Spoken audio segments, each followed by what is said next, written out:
Prepayment meters are meters that you have to top up with a card or key. Prepayment can be more expensive and there's less choice of tariffs. Prepayment meters are just a way to pay for your gas and electricity up front. Where would somebody get top up? I think they would go to probably a post office or some other shop that has a sign. To find out the charges, I think you'd need to go to your electricity supplier and they would tell you what they are. Energy suppliers offer several ways to pay for your energy. This includes direct debit, quarterly bills, and also prepayment meters. But before deciding what's best for you, it is important to consider the advantages and the disadvantages for all options. At the beginning, I didn't like it because it's like I didn't have the job, so it was like quite hard to put money, and I didn't even understand like how does it work and everything. Prepayment meters are a way to pay for your energy, and it's, as it says, you pay up front for your gas and electricity. You've got a token or a key, you've got to take that to a shop, lodge some money on it, and then take that back home in order to get access to gas and electricity through the meter. Lots of people like prepayment meters because it allows them to budget more effectively. They don't get into debt. The problem, of course, is that it's a much more expensive way to pay. If you run out of credit, you'd normally have a small amount of emergency credit which you can use, and that's usually about £5 or so to tide you over until you can get to the shops to top up again. Prepayment meters, there can be a bit less choice of tariff, and they can also be a bit more expensive, and it can also be inconvenient if you're having to get out to the shops to top up all the time. Some suppliers are starting to replace prepayment meters with smart meters.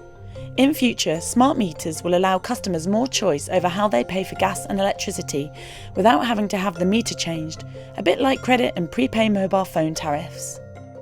Prepaid is good because sometimes it avoids the bill to come monthly. I like being in a prepayment is I don't get the bill end of the month, so no stress. It's kind of like pay as you go.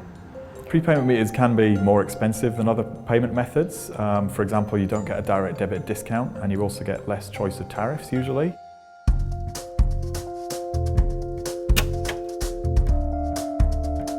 Your energy costs are made up of the unit price, which you pay for each kilowatt of energy you use, plus a daily standing charge.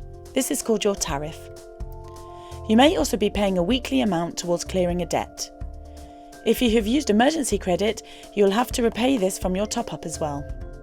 So what you pay on your prepayment meter will be affected by who your supplier is and what tariff you're on. Many customers find they're on the standard tariff, and this is often the most expensive because there's not any discounts on a standard tariff. The best way to find out what tariff you're on is to actually contact your supplier, and they should be able to confirm what tariff you're on. If you were in an all-electric property, you may be on an Economy 7 tariff. Economy 7 tariffs charge more in the daytime and less at night. They are suitable if you have night storage heaters or an Economy 7 immersion heater for your hot water. Your supplier can confirm which times the cheaper nighttime rate is available, so you can adjust your controls and keep costs down.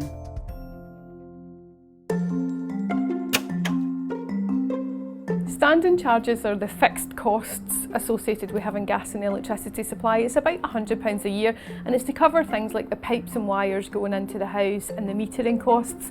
It's not about how much gas or electricity you use, it's just about having access to supply that we pay these standing charges for.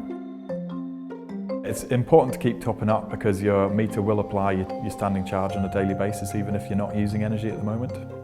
When I came back from holiday, and as soon as I walked in, everything is off. Tried to turn it on, no, nothing. Then realised my emergency credit even finished. You can find out a lot of information about your energy use and what you are being charged by checking the screens on your prepayment meter.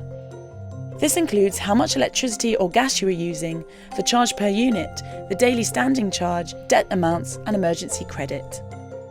Your supplier can explain which screens you need to check, or you may be able to download a prepayment guide from your supplier's website.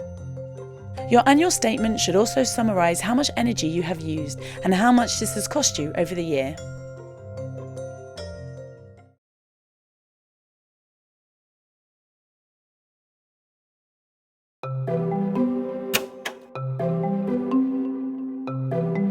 You should contact your supplier when you move to a new property to set up an account in your name. It's important to make sure that you're There is no extra charges on there that the previous owner had paid all the bills. Probably the benefits of switching suppliers is to save money. It's not easy for prepayment meter customers to switch supplier because there's just very few deals and certainly no good deals out there. Well, sometimes some of them are cheaper. You have to just find what suits you, what's the cheapest for you, what works for your own situation. When moving into a new home, there are many things to think about. Who supplies your energy and how much you pay can make a big difference to your costs. This section will help you understand what you need to do to contact your supplier and find the best deal. What happened, I moved to my new house. I was like a new mom. I didn't know that I was supposed to call when I moved in. I just left it. I was using up the electricity. The bill was just going.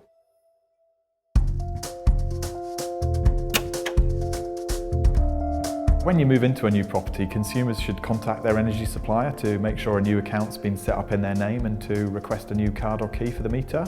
By using a previous tenant's card or key, you might find you're paying for their debt without realising it. If you've been paying on somebody else's card and making payments to their debt, then you need to contact the supplier and let them know, and also keep any receipts for any payments that you do make to ensure that that can be credited to your account.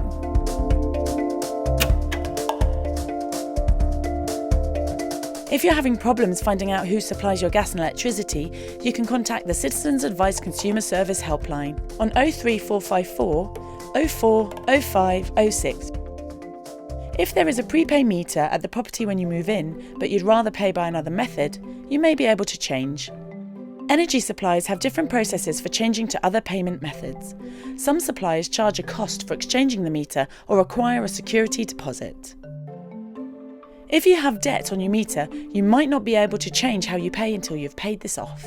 Talk to your supplier to find out their process and check for any related costs.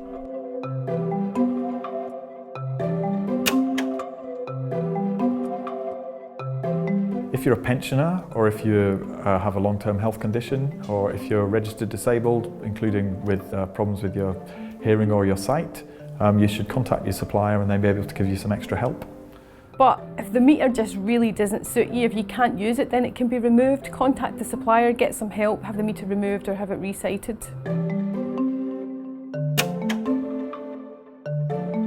You can often save money by switching either tariff or supplier. You might also want to switch if you're not happy with the service you're receiving from your current supplier. And for customers who are low energy users, you might also want to look for a supplier who offers a tariff where the standing charge is combined with the unit price. To find out what the best deal is, you should really use an independent price comparison website, and the regulator Ofgem runs an accreditation scheme. One of the other things that you should check when you're changing gas and electricity supplier is whether or not you're eligible for the warm home discount, which gives customers £140 a year off their bill, so that's always worth checking as well.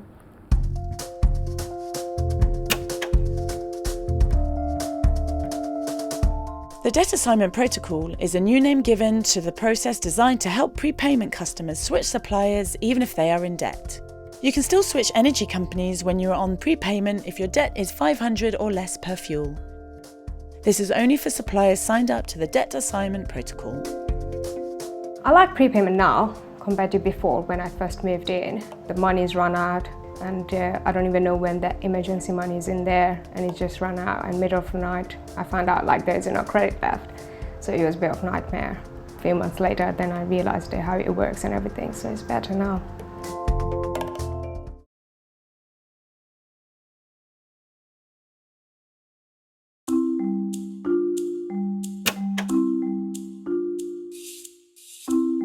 I think prepayment customers might worry more about debt because if they can't afford to keep up their debt repayments, they might get disconnected. They have to obviously prepay, so if they haven't got the cash available, they maybe not be able to have enough money for electricity or gas. I know it's a bit of a hassle, like especially if you don't have a lot of money and you have to think, oh, I'm going to have to top up my gas and electric and I don't have anything. When the credit is finished, the emergency, I don't have money, so I was kind of worried and it's quite stressful.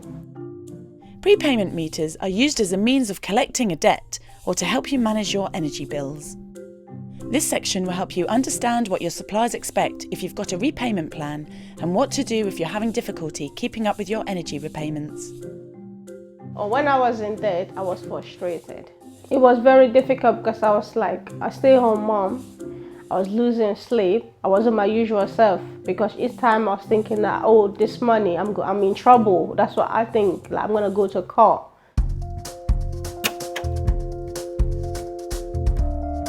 Prepayment meters collect the debt at source, so every time you top up, a portion of that money will go towards paying back the debt, and that will happen every week. If you don't top up for a period, you'll end up owing the meter for any missed debt repayments.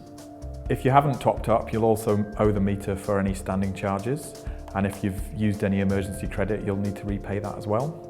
In most cases, debt owed to the meter is paid back at a higher rate than your normal repayment plan.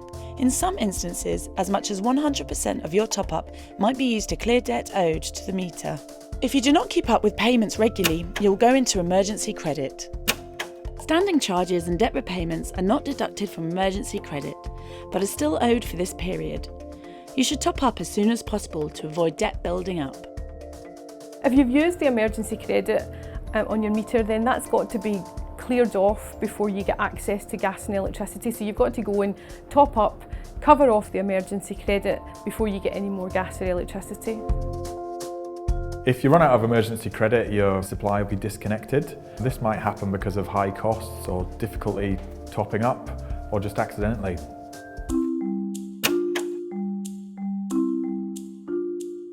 To avoid self-disconnection, you should top up your meters regularly, because if you don't, then debt repayments and standing charges will build up, and that will make it difficult to get the energy back on in the winter when you need it.